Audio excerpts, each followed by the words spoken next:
shaming yourself to joy, feeling joy, will never feel successful. Hey ladies, okay, so I am doing my 75 hard habit check-in. I'm trying to do or put one out every Wednesday, and that means that I am most likely recording this all the time while I'm walking. So you are going to hear background noise and all of that. Again, go back. You will see I'm trying to do one every Wednesday. This is my third one, I believe. And just doing reflections on my week in the 75 Hard Challenge. So if you have no idea what I'm talking about, go listen to my additional podcasts on the challenge. It explains it a little bit more, especially the first one, or Google it. And here's my aha moment. So I'm recording this, I'm on day 21. I'm doing my first movement of the day. I've decided I'm not calling it a workout. I'm doing my first movement, 45-minute movement, which has to be outside. And I've decided to front load it, which means getting it done rather early in the morning. And this morning was a very chaotic morning with the kids. And it just didn't go as planned, but I had this on my calendar and my brain was like, you got to do this, you got to do this, you got to do this. And I held the boundary and I kept a promise to myself, and I decided to go for the walk because I know I'm not going to regret it. So I want to talk about shame today, and I want to talk about hard and habits and boredom. God, day 21, I am fucking bored. And I know that, boredom is a sign of resistance, but it's also like this whole challenge is about your mind and rewiring your brain. And I tell my clients, and I preach about it all the time, but people don't know until they do it. So people will be like, okay, but how does your work actually change my life? Like, how is it going to change my life? And I'm like, listen, you've been listening to the podcast. You have been reading, you maybe have read my book. You're reading all these other personal development books. You're listening, but you're not doing. And there's a difference, which is why I decided to embark on this challenge, because you do not need to talk about your problems and complain about your problems. The second you decide to take little tiny baby action steps on a daily basis to achieve something, everything that has been stopping you will reveal itself. It may not be super crystal clear, but it's going to get messy and emotionally uncomfortable. Perfectionism, not feeling good enough, trying to brutalize yourself and be like, that wasn't hard enough. I need to push harder. Discounting yourself, taking yourself off the calendar, putting other people's needs in front of your own. These are all the mental, emotional boundaries that I teach, but you don't know until you do. So being on day 21 of this challenge, it's been up and down. So the novelty has worn off. So first of all, I'm not afraid of failing anymore. That's gone. So let's pretend I gave up today, which I'm not going to. I would be like, whatever, like it was what it was, right? Like that fear, that intense fear of like, what if I fail? What if I let people down? That's not there. The novelty is worn off. So paying attention to our addiction to adrenaline, our addiction to like new, like I always need something new.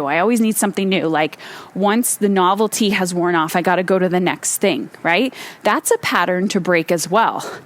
And it's been interesting because when I'm connecting with other women who have either done one before or they're in the middle, they're like, yeah, I'm over it. I get the point. And I'm like, yeah, but why won't you complete it? Like, having that level of integrity with yourself when you say you're going to do something, if you're over it and you're halfway through it, then just complete it. But then you have this thought that, this thought of like, I get the concept. And it's like, well, if you get the fucking concept, show up for the miracle, right? Because it's not all rainbows and kitty cats all the time. It's not always exciting. But, the repetition is where the magic happens. That's where you get to rewire your brain. And then when you're rewiring your brain, your emotional response is different. So I want to talk about shame. And this is why I have a really difficult time with the title of this challenge, which is 75 Hard, and why I have a really issue with the word hard in general, because in the personal development industry, and people that I wildly respect, they just throw out these terms or these sayings, and nobody uses critical thinking skills. And then all of a sudden, everyone's saying the same thing. It is mind-blowing to me. So the saying is, we can do hard things. When you are focused on doing hard things, you literally make that thing hard. Okay? So I was talking with a friend who's doing 75 Hard, and she had her movements for the day, her workouts. And she goes, I tweaked my back in the gym. So the next day, what I decided to do was I walked for my first movement for 45 minutes. And then for my second one, I did active recovery stretching for 45 minutes. She actually made it over an hour because stretching didn't feel like a workout. And I said, why isn't stretching a workout when it's intentional and you were listening to your body? And she's like, because it's supposed to be hard. Because the challenge is supposed to be hard. So I'm literally trying to brutalize myself. And I'm like, is the challenge supposed to be hard? Or have we conditioned ourselves that if we're not shaming ourselves, meaning I'm not enough, I suck, I can't do this, and we're just push, and then you burn out.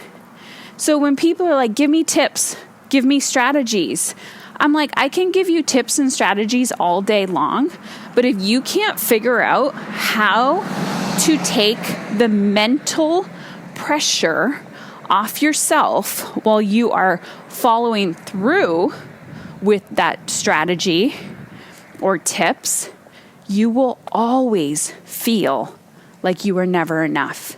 You will never feel successful. Nothing will ever be good enough for you. So every single time I talk to somebody and I'm like, why did you quit? They're like, oh, one day the pressure was just too much. And I'm like, we have this all or nothing thinking. And that's the addiction. That's the learning. That's the skill of what we're letting go of. So my clients who have unhooked themselves from the all or nothing thinking and have this transformation, do you know what they say to me? This is too easy. I'm getting so much more done. And it's very weird because my whole life I've been this ambitious go-getter achiever, or I started doing that after I became a mother or whatever it is. And all of a sudden they can't unhook themselves from the pusher. But when they finally do, they're like, oh, wow, I checked that off. That was easy. But it was emotionally uncomfortable for them to make it easy, make it easier, which is why I always say my challenge is called 75 Uncomfortable. So I have a challenge for you today.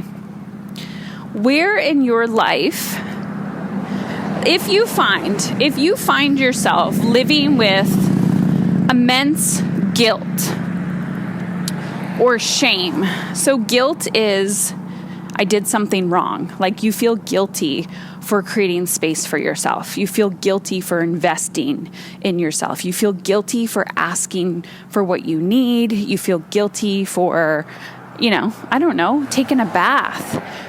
What is that? And how does it dictate your actions? So what I often see for people who feel guilty a lot is they're very overwhelmed. Their brain is very scattered.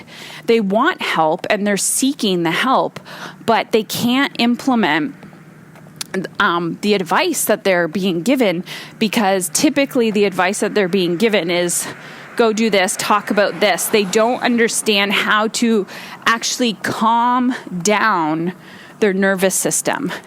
Because calming down your nervous system and calming down your brain activity it's a consistent habit. You don't just do it once and then all of a sudden, the clouds part. As you start to do it, sometimes the voices, the inner critic, the shame, the guilt gets bigger. You go on that walk and you're like, oh my God, my life is going to end. I feel so guilty. Your guilt actually gets bigger. It gets more inflamed.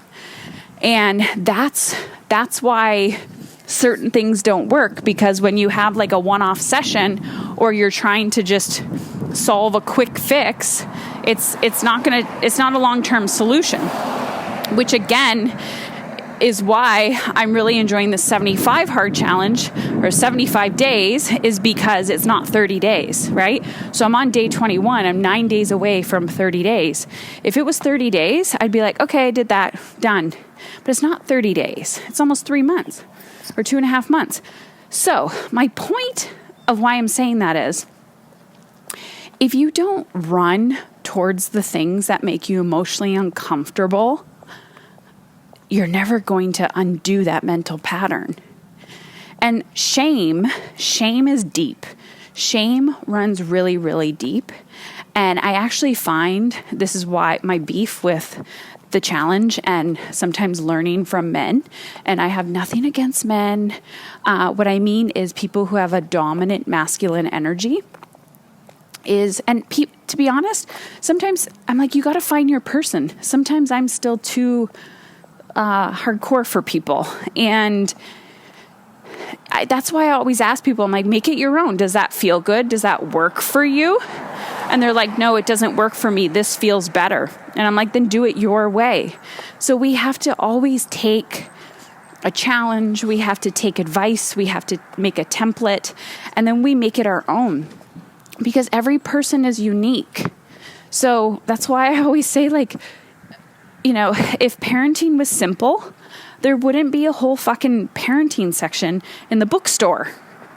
So there wouldn't just be one parenting book and be like, okay, this is the one book that you need. There's a whole wall on every topic, and then different opinions on every single topic. So that's why I like to learn from so many different people and then watch the through line and go, how does this land with me? What works for me? And so sometimes even when I'm hiring mentors, I try to teach my people, trust yourself. Like, what works for you, right? Do you feel good drinking coffee or not? Doesn't mean that all coffee is bad for you. Do you notice that you can drink coffee at a certain time a month, but you can't drink it at another time? Is walking good for you, or is your soul craving, your body craving running, right? Do you need to get up early? Do you need to sleep in a little bit? What's your peak hours of the day? So these are all self-awareness things that you get to learn based on trial and error. You have to try, and it has to be messy. So let me go back to shame. Shame, it runs deep. Really, really, really deep. We've been shamed as children. Our parents shamed us. Our educators shamed us. Educators still shame our children. Not projecting your anger and frustration on another human is very difficult. That is an emotional intelligence skill.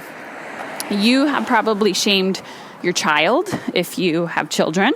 I know I have.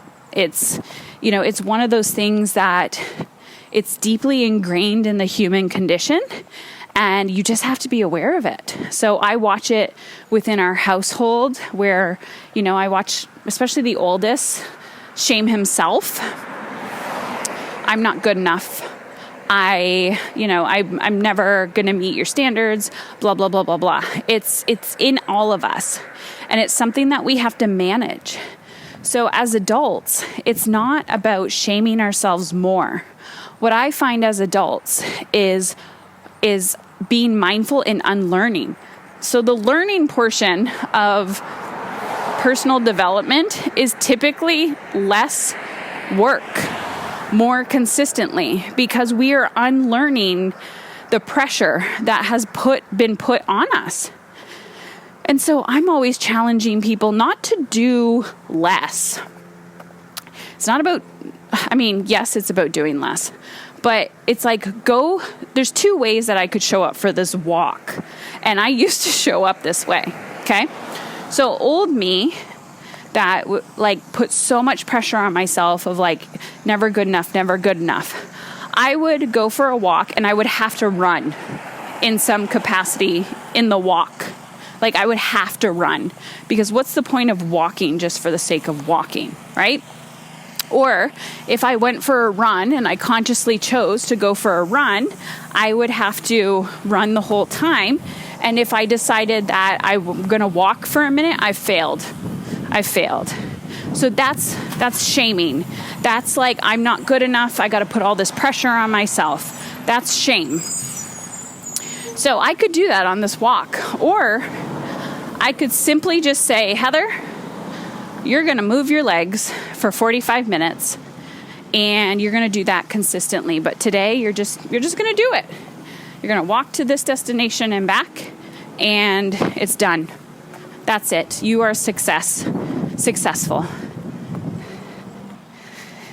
And there's no shame. But if there is, right? If I could feel that feeling of shame coming in, where it's trying to hook me, it's trying to get me, that energy, right? I can feel it. I have emotional boundaries, and I say, no, you're not coming in. And this is why it's so important to have these boundaries with ourselves, because you can feel it from other people.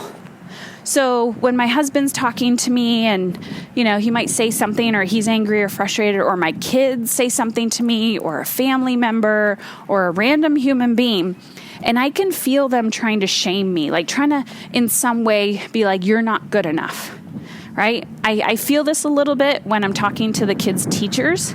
It's so-and-so's doing great, but, you wait for the big but to happen. Then what I typically do is I can feel that, and I kind of hold myself in a bubble, and I'm I'm not going to take on shame. I'm just not going to take it on. I can feel it coming towards me, and I'm just kind of nope, and I have those boundaries. And then when I can feel them really putting pressure on me, I'm listen, and then I just call them out. Who do you want me to be? What else do you want me to do? Let's have a real heart-to-heart conversation, not some bullshit let's do this, let's do this, let's do this, let's do this. And I'm okay, but we're already doing this, right? So you get to speak up. You get to use your voice. And this is a skill. This is not overnight success. So a lot of times when people start working within our programs, Mastery Business, they're I'm not doing it. I'm not enough. I'm not doing enough.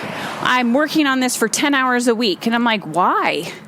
Why the fuck are you working on this for 10 hours a week? I'm teaching you how to have more time and more energy.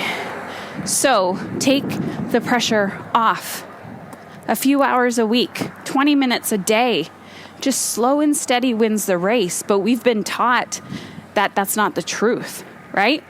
But you get to a certain age or a certain point in your life where you surrender and you're I still want to go for my dreams. I want to live my best life. I want to feel joy. I want to have amazing relationships. And you're telling me that everything I've been taught is ass backwards? And the truth is, yes. So, creating space for yourself is a beautiful thing. Anytime you hear something or someone that says you need to make something harder, question it. Use your critical thinking skills and always ask, is it in alignment with how I want to feel? And if it's not, take the pressure off, complete the task. And if you're left with these feelings or stories or thoughts that are like, that wasn't good enough, you didn't push hard enough, you get to analyze those thoughts and ask yourself, is it true? Is it true? All right, challenge yourself today to take the pressure off, to find your joy, to give yourself permission to step into joy. And I want to hear from you. Send me a message on Instagram at HeatherChauvin _ or text me 313-710-5199. You got this.